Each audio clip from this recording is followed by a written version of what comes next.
Good evening, ladies and gentlemen. Welcome to all the delegates to this very special session that is going to be addressed by the one and only Prime Minister of India, the Honorable Narendra Modi ji. As I invite each one of you, I'm reminded of a very, very great poet of India, राष्ट्रकवि Dinkar की ये पंक्तियां मैं आपको सुनाना चाहती हूं। वसुधा का नेता कौन हुआ, भूखंड विजेता कौन हुआ, जिसने न कभी आराम किया, विघ्नों में रहकर काम किया। मैं ये किसके लिए कह रही हूं, आप सब इसे अवगत हैं। भारत के यशस्वी प्रधानमंत्री नरेंद्र मोदी जी, जिन्होंने अपनी पूरी प्रतिबद्धता, अपनी कमिटमेंट और अपनी डेडिकेशन से देश की सेवा में पिछले 10 साल जिस तरह से काम किया है, वो हम सब के सामने है। अभी कुछ ही दिनों पहले G20 का बड़ा सफल आयोजन हुआ और दुनिया में भारत आज कहां पड़ा है, हर नागरिक को इसका एहसास हुआ। दोस्तों, जब प्रयास अथक हो, प्रयास पूरी पवित्रता से हो, तो सफलता का रास्ता खुद ब खुद बनता चला जाता है। अभी हम सब ने मिशन चंद्रयान 3 और गगनयान के मौके पर इसे देखा। अब हम सपने चांद सूरज के भी देखते हैं, उसे भी हकीकत में बदलते हैं और इस धरती पर जो सपने हैं वो भी पूरा होते हुए देख रहे हैं। जितना काम हुआ है आर्थिक जगत में, जितना काम हुआ है राष्ट्र विश्वास में, और जितना काम हुआ है भारत को विश्व भर में एक ऊंचे स्तर पर पहुंचाने का, वो हमने 10 साल में देखा है। और एक ऐसे शख्स जिन्होंने हर चीज पर एक हैंड्स ऑन अप्रोच रखा है, वो हैं देश के प्रधानमंत्री नरेंद्र मोदी, जिनका मैं स्वागत करूंगी। और हमारे टाइम्स ग्रुप के एमडी विनीत जैन जी, जो पहले आएंगे यहां और प्रधानमंत्री को एस्कॉर्ट करेंगे। Honourable prime minister of India, prime minister Narendra Modi, ladies and gentleman,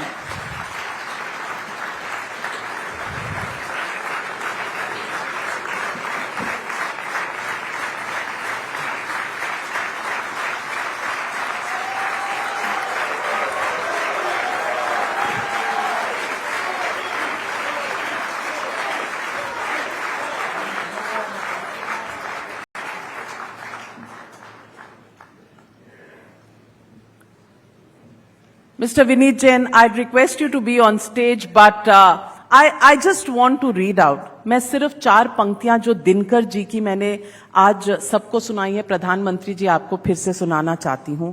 Dinkar ji ने अपनी पंक्तियों में लिखा, वसुधा का नेता कौन हुआ, भूखंड विजेता कौन हुआ, जिसने न कभी आराम किया, विघ्नों में रहकर काम किया। और इन 4 पंक्तियों का मैं यहां बैठे दर्शकों से पूछना चाहती हूं, नाम किस पर फिट होता है? Inviting on stage MD of Times Group, Mr. Vineet Jain, to come and welcome our Honorable Prime Minister, our chief guest for this evening.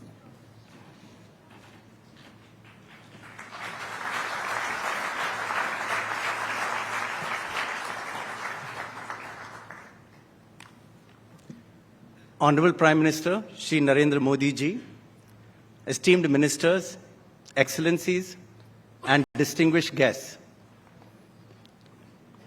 At this August gathering, it is my honor to welcome you all to the ET Now Global Business Summit 2024.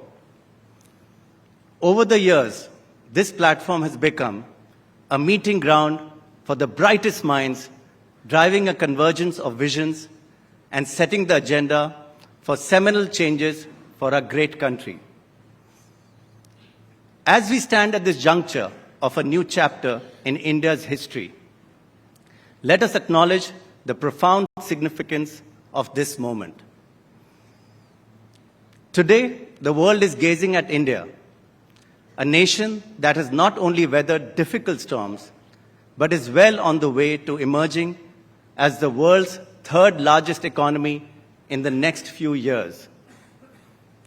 Today, we see the country as a source and a guiding light in the complex narrative of global growth and development. The dawn of 2024 marks not just the beginning of a new year, but the onset of a breakthrough era for India. Our markets are reaching new highs. Our economy is going from strength to strength, and the footprints of progress are visible in every corner. India in 2024 is a narrative of triumph. It fills me with pride as I have been witness to India's growth story and now its march towards becoming the world's third largest economy and a beacon of hope in an uncertain global world order. And this optimism surging through the people of our nation, Honorable Prime Minister, is a direct result of your government's strategic initiatives taken under your guidance.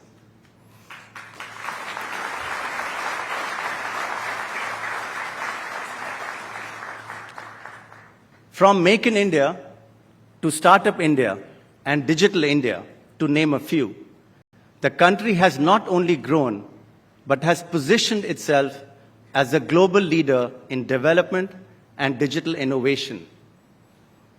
The interim budget has given a boost to entrepreneurship and innovation in sunrise sectors with a corpus of 1 trillion rupees. Under your G20 presidency, India has not merely participated. It has led with a vision that transcends borders. The concept of Vasudhaiva Kutumbakam, one earth, one family, one future, articulated during the G20 summit, resonates as a rallying cry for global collaboration.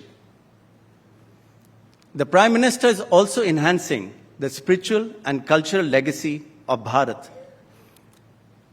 Take Ayodhya, for example, which is undergoing a cultural and infrastructural renaissance. The ancient city is now a living testament to the fusion of tradition and modernity. The vision of Ayodhya as a model for economic growth, rooted in cultural identity, is not just a dream. It is a tangible reality unfolding before us. Respected Prime Minister, your commitment to inclusion, captured in the mantra of Sabka Saath, Sabka Vikas, Sabka Vishwas, is the heartbeat of a nation on an unstoppable march towards progress. India is also using its military power for the greater good. There is now greater capability within the Indian Navy to execute complex anti-piracy operations. This reflects India's stronger commitment to ensure the safety of commercial shipping and freedom of navigation through vital waterways, so critical in our world today. India's digital infrastructure has undergone a remarkable transformation. With over 880 million internet subscribers, India ranks second globally, just behind China. Leveraging this connectivity, India has pioneered a digital public infrastructure model admired by other nations.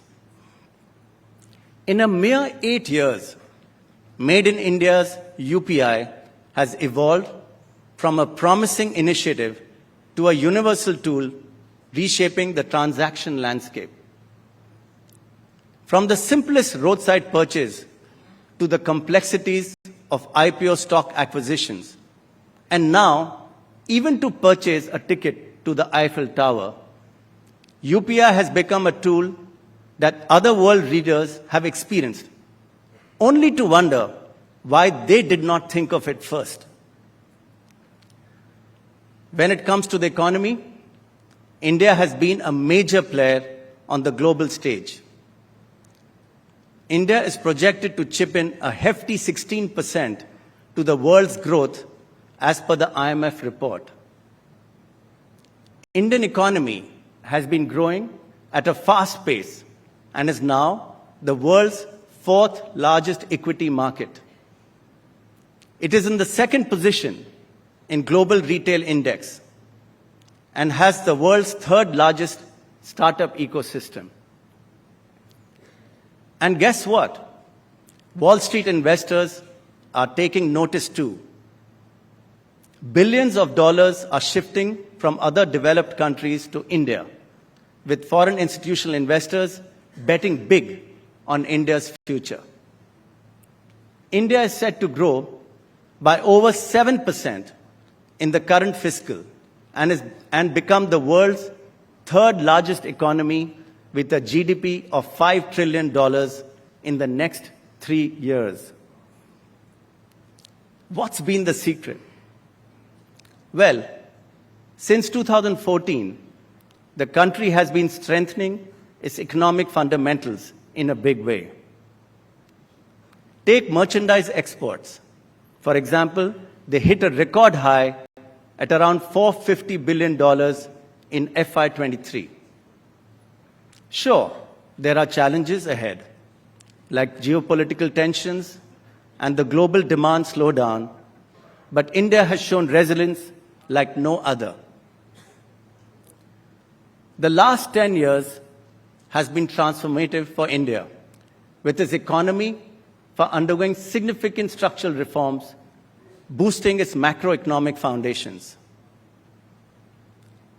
As we embark on Amrit Kaal, I want us all to envision a futuristic, inclusive, and prosperous society rooted in a human-centric approach. This will be our India. The next 2 decades belong to India, where initiatives like Make in India, Create in India, Serve from India, and Startup India converge into a majestic narrative, transforming the nation into knowledge, innovation, and a manufacturing hub. This vision aligns perfectly with the theme of this year's ET Now Global Business Summit: disruption, development, diversification. An intricate tale echoing your vision to craft India as the Vishwa Guru.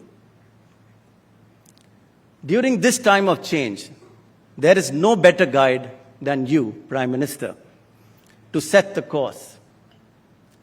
Your address tonight is not just an inspirational speech. It is a compass that will guide us through the uncharted waters of global shifts and will galvanize us in staying the path and achieving the dream of a $30 trillion economy. Distinguished guests, with immense pride, I present to you the Honorable Prime Minister of India, Shri Narendra Modi ji.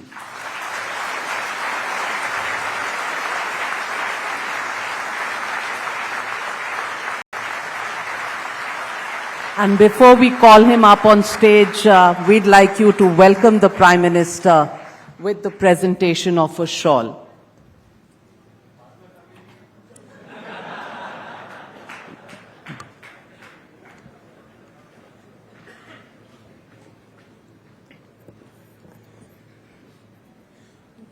क्यों विनीत जी आप मैदान छोड़ रहे हैं?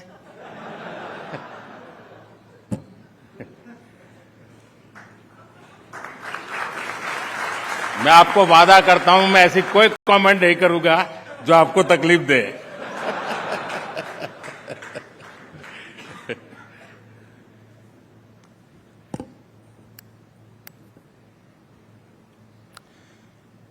Guyana के PM श्रीमान mark Philips जी, श्री विनीत जैन जी, industry के leaders, CEOs, अन्य महानुभाव, देवी और सज्जनों, फ्रेंड्स, ग्लोबल बिजनेस समिट की टीम ने इस बार समिट की जो थीम रखी है, मैं समझता हूं वो थीम इटसेल्फ बहुत अहम है। डिसरप्शन, डेवलपमेंट और डाइवर्सिफिकेशन। आज के इस दौर में ये बहुत ही चर्चित शब्द है और डिसरप्शन, डेवलपमेंट एंड डाइवर्सिफिकेशन की इस चर्चा में कोई इस बात पर सहमत है कि भारत का समय है। This is India's time.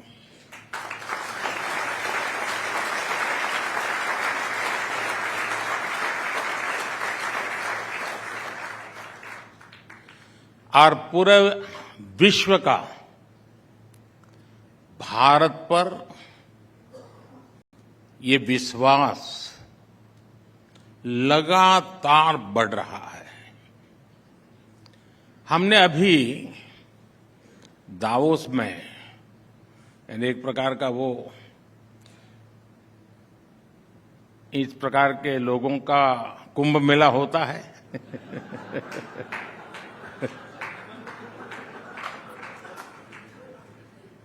वहां लिक्विड कुछ और होता है गंगा जल नहीं होता है वहां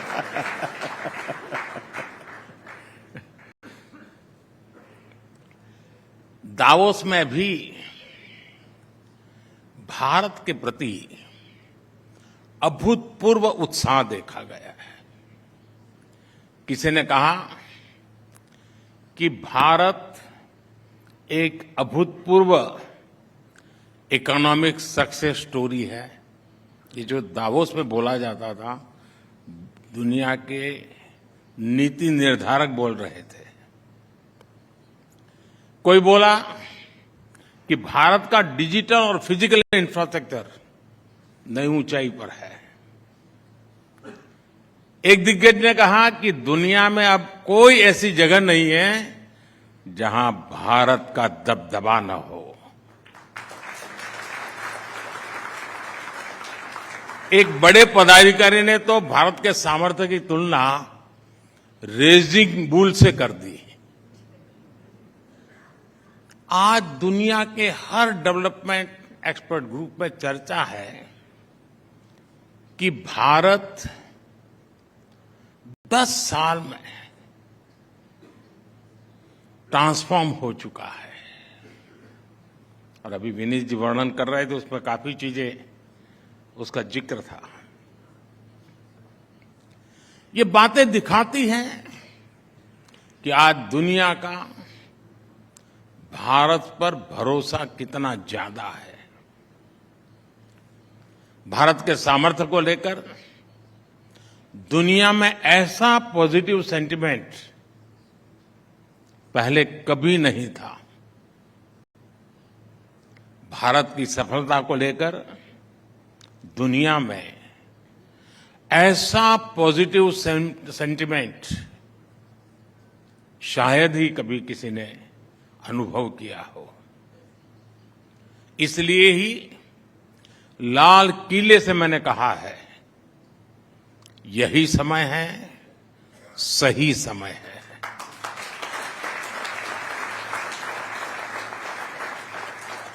फ्रेंड, किसी भी देश की डेवलपमेंट जर्नी में एक समय ऐसा आता है जब सारी परिस्थितियां उसके फेवर में होती हैं। जब वो देश अपने आप को आने वाली कई सदियों के लिए मजबूत बना लेता है। मैं भारत के लिए आज वही समय देख रहा हूं। और जब मैं 1000 साल की बात करता हूं तो बहुत ही समझदारी पूर्वक करता हूं। ये ठीक है कि किसी ने 1000 शब्द कभी सुना नहीं, 1000 दिन का नहीं सुना तो उसके लिए तो 1000 साल बहुत बड़ी लगती है। लेकिन कुछ लोग होते हैं जो देख पाते हैं। ये टाइम पीरियड, ये कालखंड वाकई अभूतपूर्व है। एक प्रकार से वर्चुअस साइकिल शुरू हुई है। ये वो समय है जब हमारी ग्रोथ रेट लगातार बढ़ रही है और हमारा फिस्कल डेफिसिट घट रहा है। ये वो समय है जब हमारा एक्सपोर्ट बढ़ रहा है और करंट अकाउंट डेफिसिट कम होती जा रही है। ये वो समय है जब हमारा प्रोडक्टिव इन्वेस्टमेंट रिकॉर्ड ऊंचाई पर है और महंगाई नियंत्रण में है। ये वो समय है जब अपॉर्चुनिटीज और इनकम दोनों बढ़ रही है और गरीबी कम हो रही है। ये वो समय है जब कंजम्पशन और कॉर्पोरेट प्रॉफिटेबिलिटी दोनों बढ़ रहे हैं और बैंक एनपीए में रिकॉर्ड कमी आई है। ये वो समय है जब प्रोडक्शन और प्रोडक्टिविटी दोनों में वृद्धि हो रही हो और ये वो समय है जब हमारे आलोचक ऑल टाइम लो है।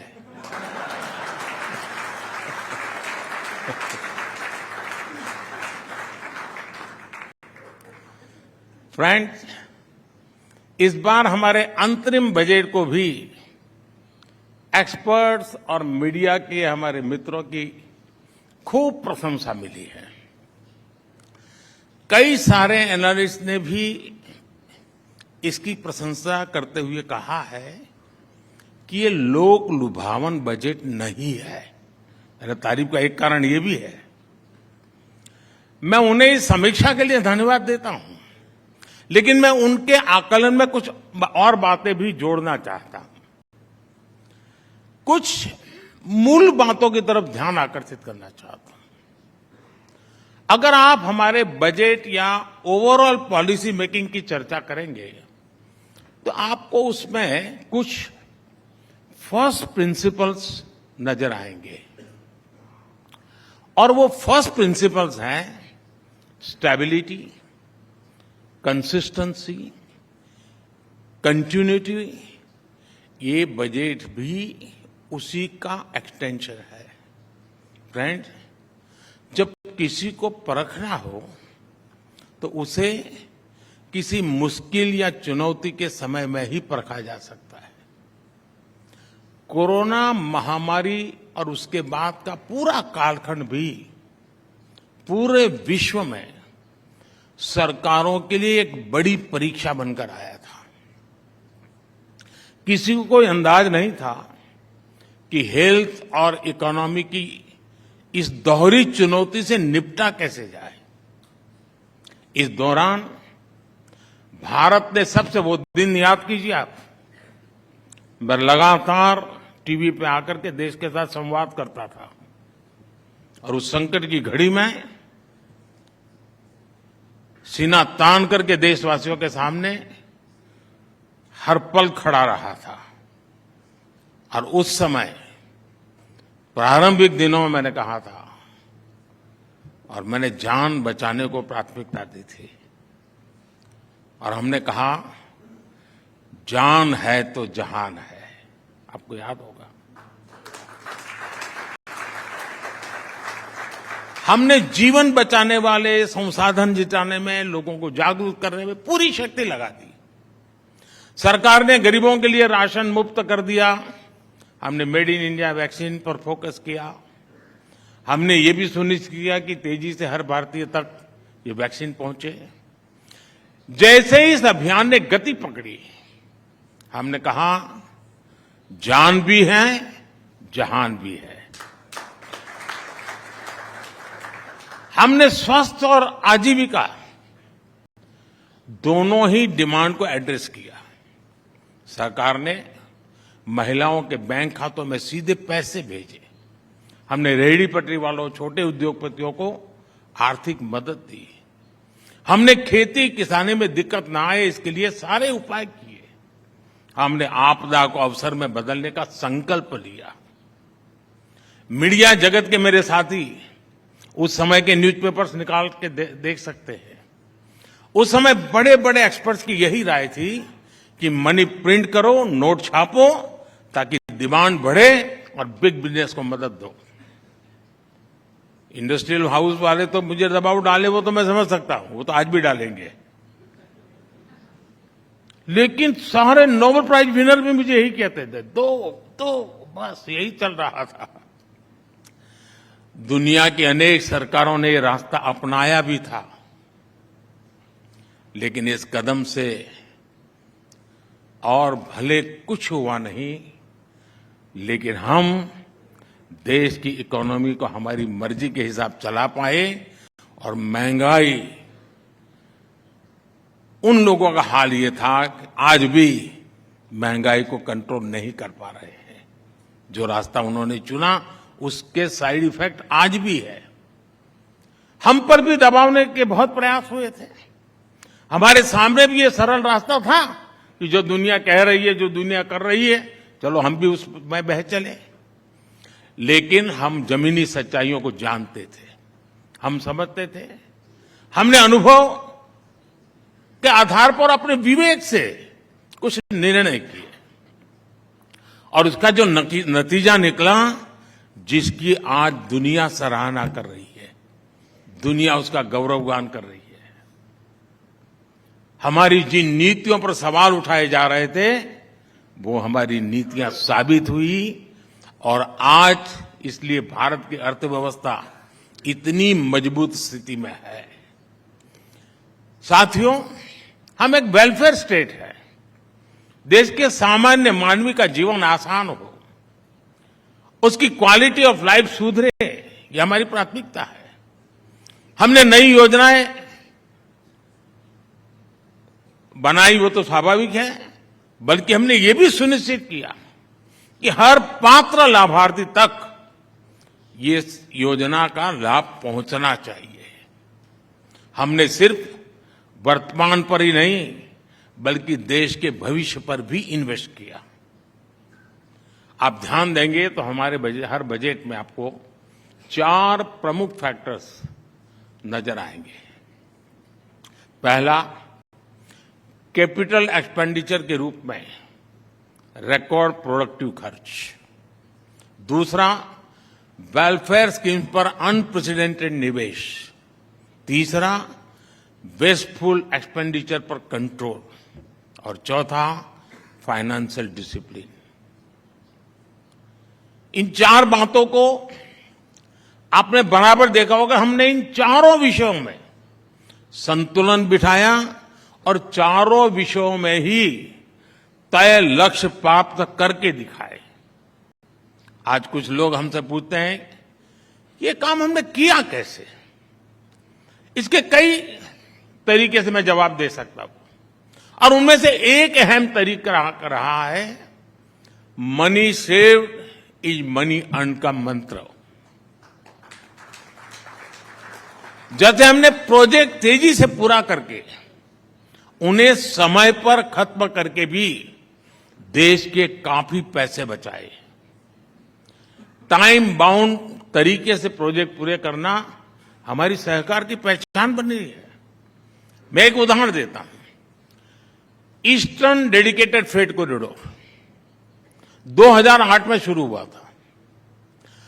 अगर पहले की सरकार ने तेजी से काम किया होता तो उसकी लागत 16,500 करोड़ रुपए होती, लेकिन ये पूरा हुआ पिछले साल। तब तक इसकी लागत बढ़कर 50,000 करोड़ रुपए से ज्यादा हो गई। इसी तरह आप असम के बोगी ब्रिज को भी जानते हैं। इसे साल 1998 में शुरू हुआ था और इसे 1100 करोड़ रुपए के खर्च से पूरा होना था। 1100 खर्च।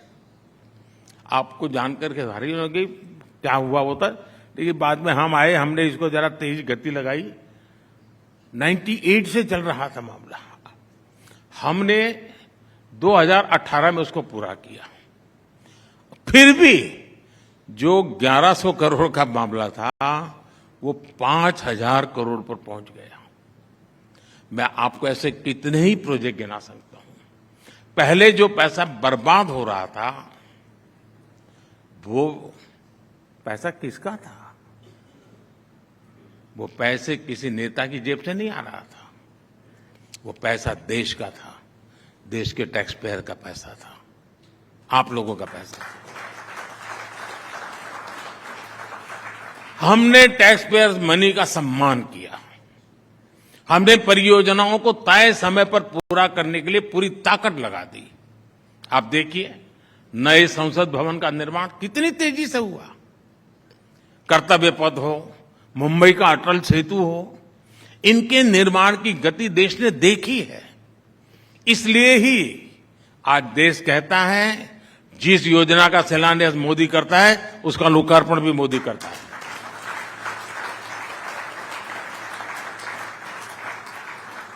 साथियों, हमारी सरकार ने व्यवस्था में पारदर्शिता लाकर टेक्नोलॉजी का इस्तेमाल करके भी देश के पैसे बचाए हैं। आप कल्पना कर सकते हैं, हमारे यहां कांग्रेस सरकार के समय से कागजों में, आप ये सुनकर के हैरान हो जाओगे, कागजों में 10 करोड़ ऐसे नाम चले आ रहे थे जो फर्जी लाभार्थी थे। ऐसे लाभार्थी जिनका जन्म नहीं हुआ था, ऐसे विधवाएं थी जो बेटी के भी पैदा ही नहीं हुई थी। 10 करोड़। हमने ऐसे 10 करोड़ फर्जी नामों को कागजों से हटाया।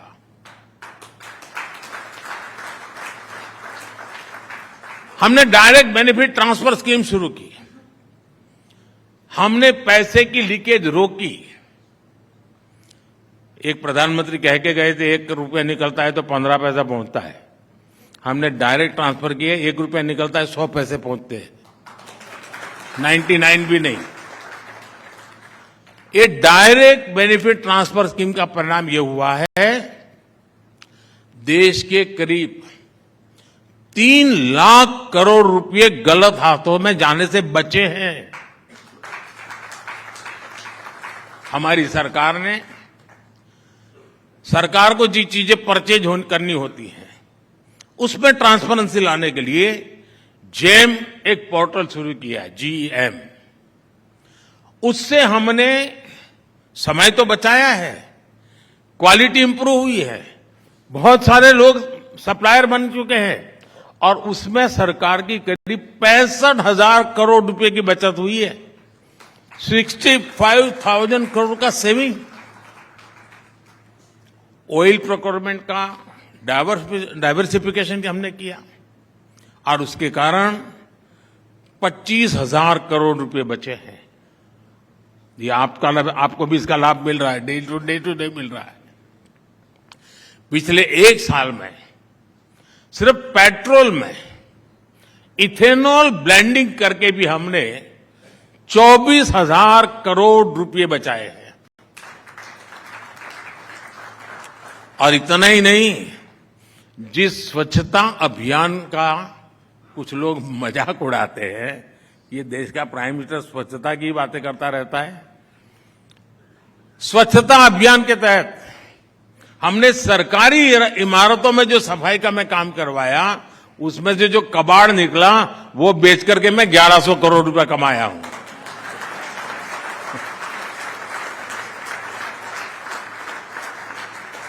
और साथियों, हमने अपनी योजनाओं को भी ऐसे बनाया कि देश के नागरिकों के पैसे बचे। आज जल जीवन मिशन की वजह से गरीबों को पीने का शुद्ध पानी मिलना संभव हुआ।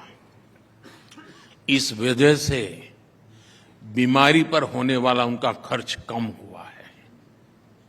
आयुष्मान भारत ने देश के गरीब के 1 लाख करोड़ रुपए खर्च होने से बचाए हैं और उसका उपचार हुआ है। पीएम जन औषधि केंद्र पर 80% डिस्काउंट। और हमारे देश में डिस्काउंट की एक ताकत होती है। कितना ही बढ़िया स्टोर हो, कितना ही बढ़िया माल हो, बगल वाला 10% डिस्काउंट लिखे तो सारी महिलाएं वहां चली जाएगी। 80% डिस्काउंट से हम देश के मध्यम वर्ग और गरीब परिवारों को दवाई देते हैं जन औषधि केंद्र में। और उससे जिन्होंने वहां से दवाई खरीदी है उनके 30,000 करोड़ रुपए बचे हैं। साथियों, मैं वर्तमान पीढ़ी के साथ ही आने वाली अनेकों पीढ़ियों के प्रति भी जवाबदेह हूं। मैं सिर्फ रोजमर्रा की जिंदगी पूरी करके जाना नहीं चाहता हूं। मैं आप आने वाली पीढ़ियों का भविष्य सुरक्षित करके जाना चाहता हूं।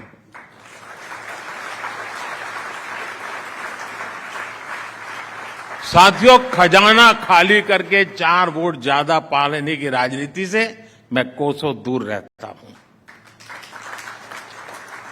और इसलिए हमने नीतियों में, निर्णयों में वित्तीय प्रबंधन को सर्वोच्च प्राथमिकता दी है।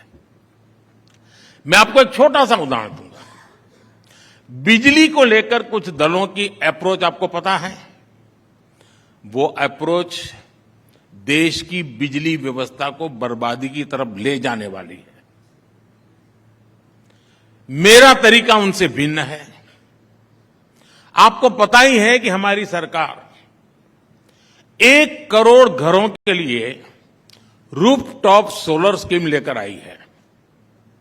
इस स्कीम से लोग बिजली पैदा करके अपना बिजली बिल जीरो कर सकेंगे और ज्यादा बिजली बेचकर पैसा भी कमाएंगे। हमने सस्ते एलईडी बल्ब देने वाली उजाला योजना चलाकर, हमारे पहले की सरकार थी तब एलईडी बल्ब 400 रुपए में मिलता था। हमें आए तो स्थिति बन गई 40-50 रुपए मिलने लगा। और क्वालिटी सेम, कंपनी सेम।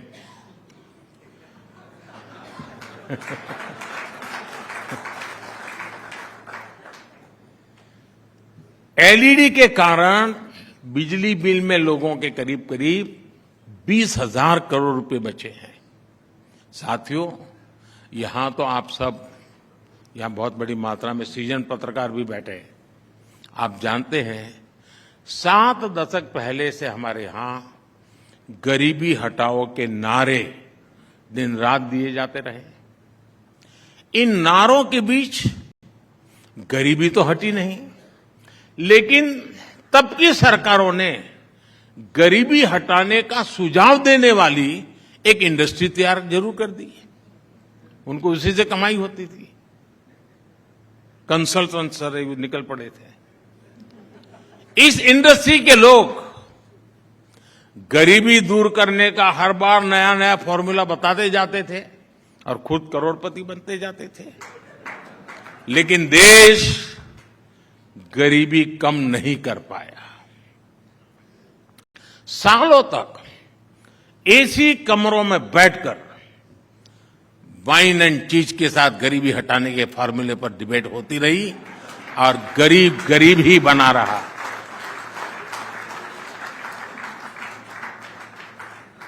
लेकिन 2014 के बाद जब मैं गरीब का बेटा प्रधानमंत्री हुआ तो गरीबी के नाम पर चल रही ये इंडस्ट्री ठप हो गई। मैं गरीबी से निकलकर यहां पहुंचा हूं, इसलिए मुझे पता है कि गरीबी से लड़ाई कैसे लड़ी जाती है। हमारी सरकार ने गरीबी के खिलाफ लड़ाई अभियान शुरू किया, हर दिशा में काम शुरू किया। तो परिणाम यह आया कि पिछले 10 वर्षों में 25 करोड़ लोग गरीबी से बाहर आ गए। ये दिखाता है कि हमारी सरकार की नीतियां सही हैं, हमारी सरकार की दिशा सही है। इसी दिशा में आगे बढ़ते हुए हम देश की गरीबी कम करेंगे, अपने देश को विकसित बनाएंगे। साथियों, हमारा गवर्नेंस मॉडल 2 धाराओं पर एक साथ आगे बढ़ रहा है। एक तरफ हम 20वीं सदी की चुनौतियों को एड्रेस कर रहे हैं जो हमें विरासत में मिली है, और दूसरी तरफ 21वीं सदी के एस्पिरेशंस को पूरा करने में हम जुटे हुए हैं। हमने कोई काम छोटा नहीं माना। दूसरी तरफ हम बड़ी से बड़ी चुनौती से टकराए, हमने बड़े लक्ष्यों को हासिल किया। हमारी सरकार ने अगर 11 करोड़ शौचालय बनाए हैं तो स्पेस सेक्टर में भी नई संभावनाएं बनाई है।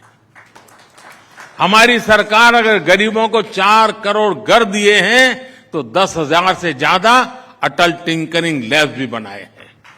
हमारी सरकार ने अगर 300 से ज्यादा मेडिकल कॉलेज बनाए हैं तो फ्रेट कॉरिडोर, डिफेंस कॉरिडोर का काम भी बहुत तेजी से चल रहा है। हमारी सरकार ने वंदे भारत ट्रेनें चलाई हैं तो दिल्ली समेत देश के कई शहरों में करीब 10,000 इलेक्ट्रिक बसें भी चलवाई है। हमारी सरकार ने करोड़ों भारतीयों को बैंकिंग से जोड़ा है तो वहीं डिजिटल इंडिया से, फिनटेक से सुविधाओं का सेतु भी बनाया है। साथियों, इस हॉल में अभी देश दुनिया के तमाम विचारक और उद्योग जगत के गणमान्य महानुभाव बैठे हैं। आप अपने संस्थान के लिए टारगेट कैसे बनाते हैं? आपके लिए सफलता की परिभाषा क्या है? बहुत से लोग कहेंगे कि हम पिछले साल जहां थे वहां से अपना टारगेट तय करते हैं कि पहले 10 पर थे तो 12 पर जाएंगे, 13 पर जाएंगे, 15 पर जाएंगे। अगर 5-10% की ग्रोथ है तो इसको अच्छा मान लिया जाता है। मैं कहूंगा कि यही कर्स ऑफ इंक्रीमेंटल थिंकिंग है। ये इसलिए गलत है क्योंकि आप खुद को दायरे में बांध रहे हैं, क्योंकि आप खुद पर भरोसा करके अपनी गति से आगे नहीं बढ़ रहे हैं। मुझे याद है, मैं सरकार में आया था तो हमारी ब्यूरोक्रेसी भी इसी सोच में फंसी हुई थी। मैंने तय किया कि ब्यूरोक्रेसी को इस सोच से मैं बाहर निकालूंगा, तभी देश उस सोच से बाहर निकल पाएगा। मैंने पिछली सरकारों से कहीं ज्यादा स्पीड से, कहीं बड़े स्केल पर काम करना तय किया और आज इसका परिणाम दुनिया देख रही है। कई ऐसे सेक्टर हैं जिनमें बीते 10 सालों में इतना काम हुआ है जितना पिछले 70 साल में 7 दशक में नहीं हुआ है। यानी 7 दशक और 1 दशक की तुलना कीजिए आप। 2014 तक 7 दशक में करीब 20,000 किलोमीटर रेलवे लाइन का इलेक्ट्रिफिकेशन हुआ। 7 दशक में 20,000 किलोमीटर। हमने अपनी सरकार के 10 साल में 40,000 किलोमीटर से ज्यादा रेलवे लाइन का इलेक्ट्रिफिकेशन किया है।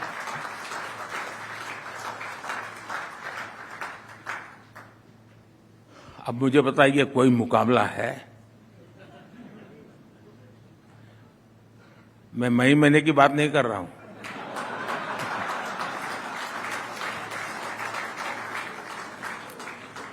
ट्वेंटी 2014 तक 7 दशक में 4 लेन या उससे अधिक के करीब 18,000 किलोमीटर नेशनल हाईवे बने। 18,000। हमने अपनी सरकार के 10 सालों में ऐसे करीब 30,000 किलोमीटर हाईवे बनाए हैं।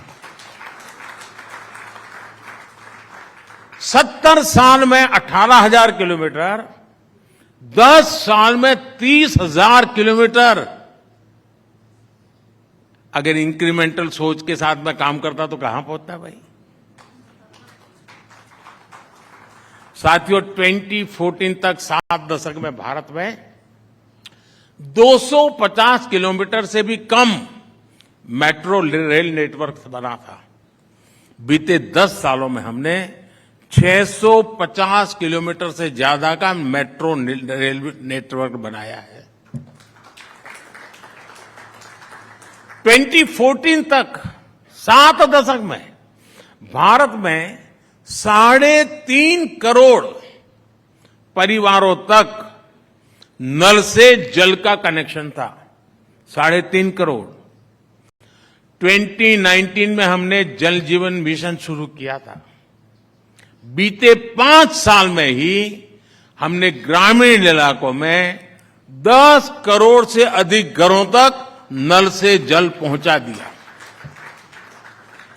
साथियों, 2014 के पहले के 10 साल में देश जिन नीतियों पर चला था वो वाकई देश को कंगाली की राह पर लेके जा रही थी।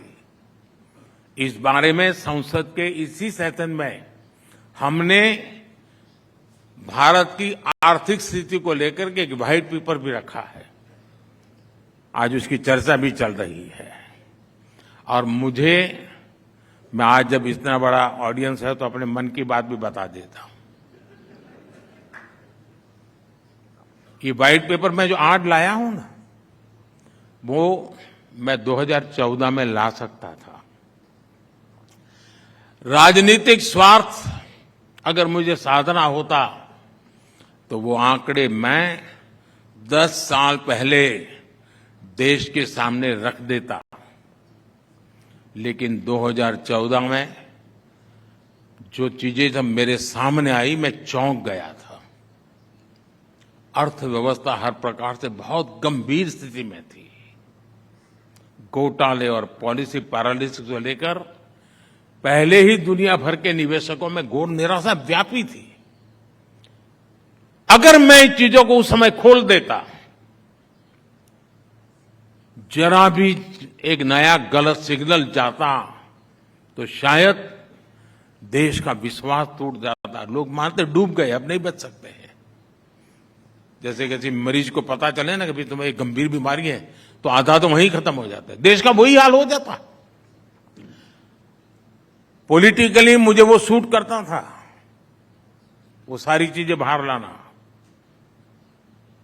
राजनीति तो मुझे कहती है वो करो, लेकिन राष्ट्र नीति मुझे वो नहीं करने देती। और इसलिए मैंने राजनीति का रास्ता छोड़ा, राष्ट्र नीति का रास्ता चुना। और पिछले 10 साल में जब सारी स्थितियां मजबूत हुई है, कोई भी हमला झेलने की हमारी ताकत बन चुकी है, तो मुझे लगा कि देश के सामने सत्य मुझे बता देना चाहिए, चीजें खुल करके रख देनी चाहिए। और इसलिए मैंने कल पार्लियामेंट में व्हाइट पेपर पेश किया है। उसको देखोगे तो पता चलेगा हम कहां थे और कितनी बुरी स्थितियों से निकल करके आज हम यहां पहुंचे हैं।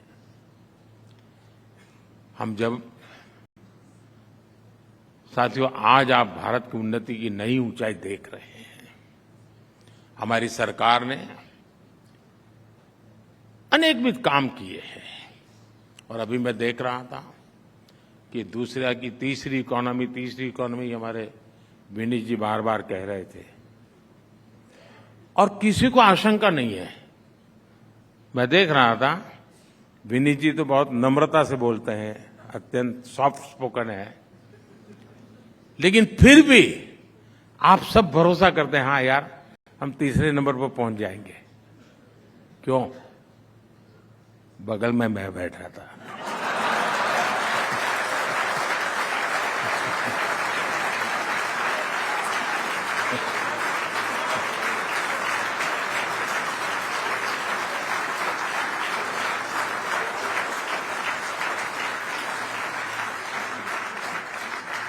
और मैं आपको गारंटी देता हूं, हमारे तीसरे टर्म में देश इकोनॉमी में दुनिया में नंबर 3 तक पहुंच जाएगा।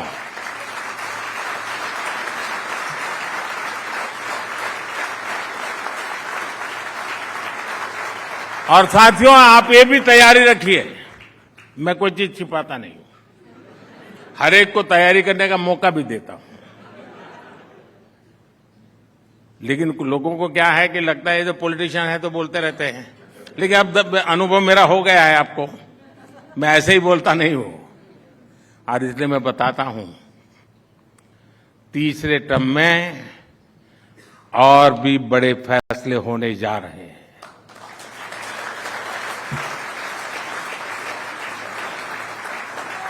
भारत की गरीबी दूर करने, भारत के विकास को नई गति देने के लिए हमने नई योजनाओं की तैयारी पिछले 1.5 साल से मैं कर रहा हूं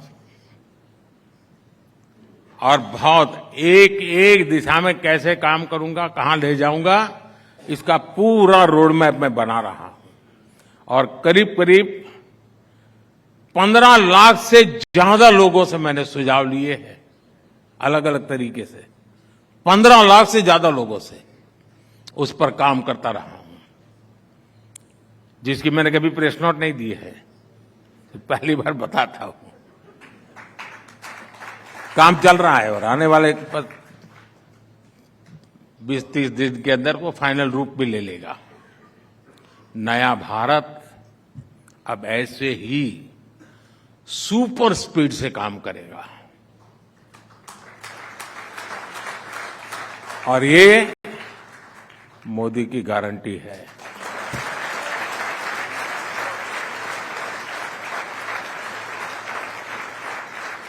मैं आशा करता हूं कि इस समिट में सकारात्मक चर्चाएं होगी, बहुत से अच्छे सुझाव निकल करके जाएंगे जो हमको भी जो रोड मैप तैयार हो रहा है उसमें काम आएंगे। एक बार फिर इस आयोजन के लिए मेरी तरफ से ढेर सारी शुभकामनाएं। बहुत बहुत धन्यवाद।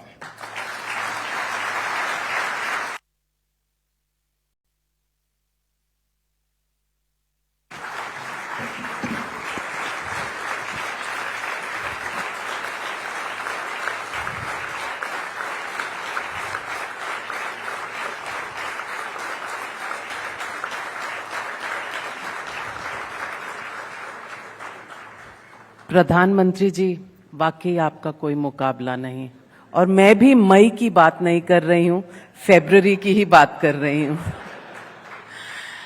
आपने जो रास्ता दिखाया, and ladies and gentleman, saving का रास्ता दिखाया है, लेकिन तालियों की गड़गड़ाहट में कोई सेविंग की जरूरत नहीं है। I think we can give him a big round of applause.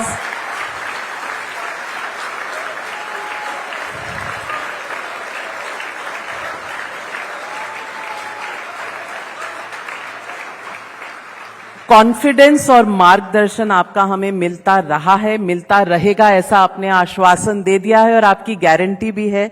तो हम सब आपको तहे दिल से आपको ऑनर करना चाहते हैं और मैं रिक्वेस्ट करूंगी हमारे एमडी विनीत जैन जी को कि जो काम पहले होना चाहिए था वो अब हो जाए, क्योंकि स्पीच इतनी बढ़िया थी।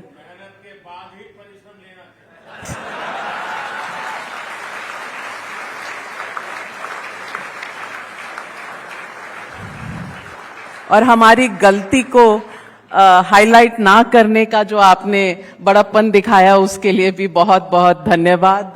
लेकिन can I call up on stage and MD Vineet Jain ji, if you can honour the prime minister.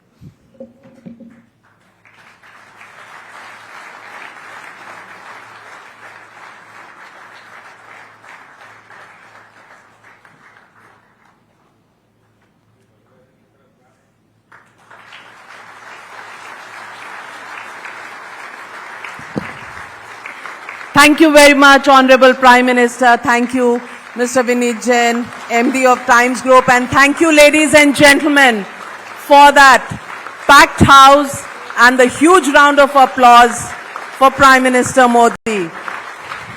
I request all members of the audience to stay in your place till we can see off the Prime Minister. MCs, please take over.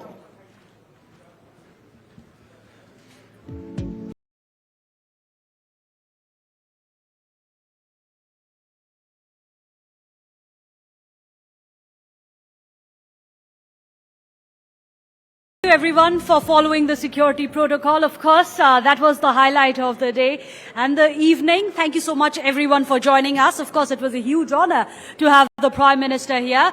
Just a quick